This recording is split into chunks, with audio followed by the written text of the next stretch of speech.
Hi friends, எல்லோருக்கும் வணக்கம். எல்லோரும் எப்படி இருக்கீங்க? நல்லா இருக்கீங்களா? இன்றைக்கி அந்த கதையோட அடுத்த பகுதி தான் பார்க்க போகிறோம். அதற்கு முன்னாடி நீங்கள் செய்ய வேண்டிய விஷயம் என்ன அப்படின்னு கேட்டிங்கன்னா, மறக்காமல் நமது சேனலை சப்ஸ்கிரைப் பண்ணிக்கோங்க. கீழே இருக்க பெல் பட்டனையும் கிளிக் பண்ணுங்கள். அப்போ தான் நான் போடுற வீடியோஸ் எல்லாமே உடனுக்குடனே நோட்டிஃபிகேஷன் வரும். ஸோ மறக்காமல் சேனலை சப்ஸ்கிரைப் பண்ணிவிட்டு வீடியோ பாருங்கள் ஃப்ரெண்ட்ஸ். வாங்க நம்ம கதைக்குள்ளே போகலாம். நான் அண்ணன் இந்த மாதிரி பிரச்சனை இருக்கான்னு சொல்லிவிட்டு அவங்க ஃப்ரெண்டுக்கு கால் பண்ணேன். கால் பண்ணப்போ ஒரு 2 டைம்ஸ் கால் பண்ணி பார்த்தேன். அவர் எடுக்கவே இல்லை. சரி அப்படின்னு சொல்லிட்டு இருந்தேன். அதுக்கப்புறம் அவரே பண்ணார். புது நம்பராக இருந்தோன்னே யார் என்னன்னு கேட்டார். அப்புறம் நான் சொன்னேன், இது மாதிரி நான் உங்கள் தங்கச்சி பேசுகிறேன்னொன்னே, சொல்லுமா என்ன அப்படி இருக்கிற என்னென்னு கேட்டார். காலேஜெலாம் எப்படி போகுதுன்னு கேட்டார். நல்லா இருக்கேண்ணே, நீங்கள் எங்கே இருக்கீங்க? நான் இப்போ ஹைதராபாத்தில் ஒர்க் பண்ணிகிட்ருக்கேம்மா அப்படின்னு சொல்லிட்டு சொன்னார். சரி ஓகேண்ணா, உங்களுக்கிட்ட ஒரு விஷயம் கேட்கணுண்ணா அப்படின்னோடனே, என்ன விஷயமா எதாக இருந்தாலும் சொல்லி என்ன திடீர்னு ஃபோன் பண்ணியிருக்கேன் என்ன அப்படின்னு கேட்டோன்னா, இல்லைண்ணா உங்கள்கிட்ட ஒரு விஷயம் நான் பேசணும் பண்ணணும். அது எப்படி கேட்குறது தானே தெரியலை அப்படின்னோடனே, என்ன விஷயமா எதாக இருந்தாலும் என்கிட்ட சொல்லுமா அப்படின்னுட்டு அவர் சொன்னார். இல்லைண்ணே, அண்ணனை பற்றியான விஷயந்தான். அண்ணன் இது மாதிரி ஆஃபீஸ் போகிறான், 1 வாரம் இருக்கான், 2 மாதம் இருக்கான், வந்துடுறான். அதுக்கப்புறம் திருப்பி வீட்டிலேருந்து ஒர்க் பண்ணுறான். வந்தாலுமே வீட்டுக்குள்ளேயே ஃபோன் பேசிக்கிட்டு இருக்கான். ஏதோ ஒரு பதட்டத்திலேயே இருக்கிறான்.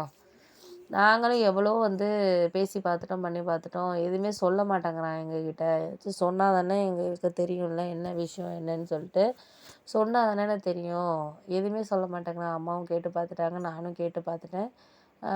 அப்பாவுக்கு தெரிஞ்சு அப்பா ஏதாச்சும் பேசுவாருன்னு நானும் அம்மாவும் எல்லாத்தையுமே மறைக்கிறதுண்ணே அப்படின்னோன்னே, அந்த விஷயத்த பற்றி நாங்களே ஏன் அது மாதிரிலாம் நான் பண்ணுறேன் அப்படின்ட்டு நானும் இன்னொரு ஃப்ரெண்டுமே நேற்று கூட பேசிக்கிட்டு இருந்தோம்மா அப்படின்னோடனே, என்ன விஷயம்ண்ணே எதாக இருந்தாலும் சொல்லுங்கள் அப்படின்னோடனே, அப்புறம் சொன்னோம் இது மாதிரி ஒன்றும் இல்லைம்மா, அவன் ஏதோ ஒரு பொண்ணு ஆஃபீஸில் ஒர்க் பண்ணுற பொண்ணை லவ் பண்ணியிருப்பான் போல இருக்குது.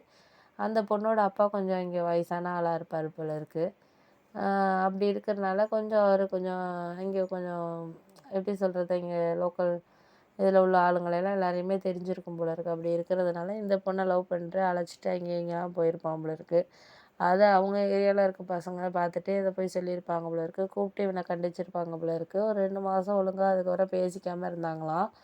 திருப்பியும் பேசிட்டாங்க அப்படின்னு சொல்லிட்டு ஒரு 2 நாள் அழைச்சிட்டு போய் அவங்க வீட்டில் ஏதோ பேசி இது பண்ணியிருப்பாங்க போல இருக்குது. அதுக்கப்புறம் தான் ஊருக்கு வந்திருப்பான் போல இருக்குது.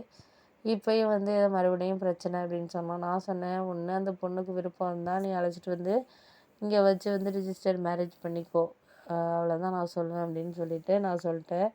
எனக்கு நேற்று கூட கால் பண்ணான். இந்த விஷயமா இது பண்ணுறதுக்கு கால் பண்ணான். நான் சொன்னேன், இது மாதிரி இந்த விஷயத்தில் நீ தான் முடிவு எடுக்கணும்டா. அம்மாகிட்ட வீட்டில் எல்லார்ட்டையும் கலந்துக்கிட்டு அந்த பொண்ணு உன்னோட வர்றதுக்கு ஓகேவா இருந்தால் அந்த பொண்ணை அழைச்சிட்டு வேலை பார்க்குற பொண்ணு தானே, அதனால் ஒன்றும் ப்ராப்ளம் கிடையாது. அழைச்சிட்டு நீ மேரேஜ் பண்ணிக்கோ.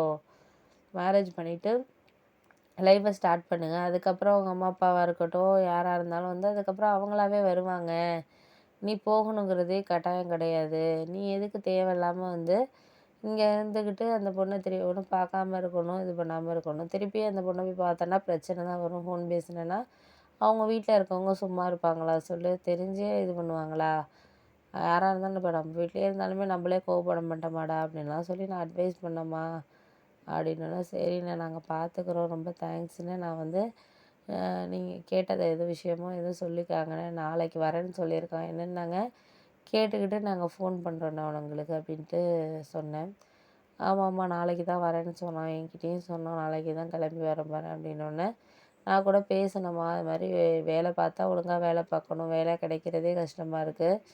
ஒரு நல்ல கம்பெனியில் வேலை கிடச்சிருக்குங்கிறப்ப அதை நீ பயன்படுத்திக்காமல் தேவையில்லாமல் லவ் அது இதுன்னு சொல்லிவிட்டு ஏன் உன் டைமை வேஸ்ட் பண்ணுறடா அப்படின்லாம் கூட நான் சொல்லிட்டேன். அந்த பொண்ணு பயந்துக்கிட்டு வராமல் இருந்துச்சுன்னா என்ன பண்ணுவேன் அப்படின்லாம் கூட சொல்லியாச்சு.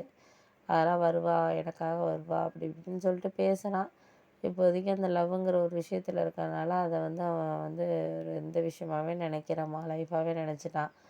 இனிமேல் நீங்கள் அவனுக்கு வேண்டான்னு சொன்னாலும் அட்வைஸ் பண்ணாலும் அவன் கேட்குற மாதிரியான மனநிலையில் இல்லை.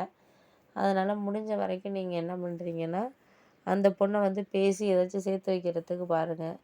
இல்லை உங்கள் அம்மாக்கிட்டேயோ இல்லை உங்கள் அப்பாக்கிட்டேயோ இல்லை உங்கள் ரிலேட்டிவ் யார்கிட்ட முக்கியமான அவங்கள்ட்ட பேசணுமோ அவங்கக்கிட்ட பேசி எந்த விஷயமோ இதை அதை அதுக்கு தகுந்த ஒரு முடிவை நீங்கள் எடுத்துகிட்டு போகலாம்.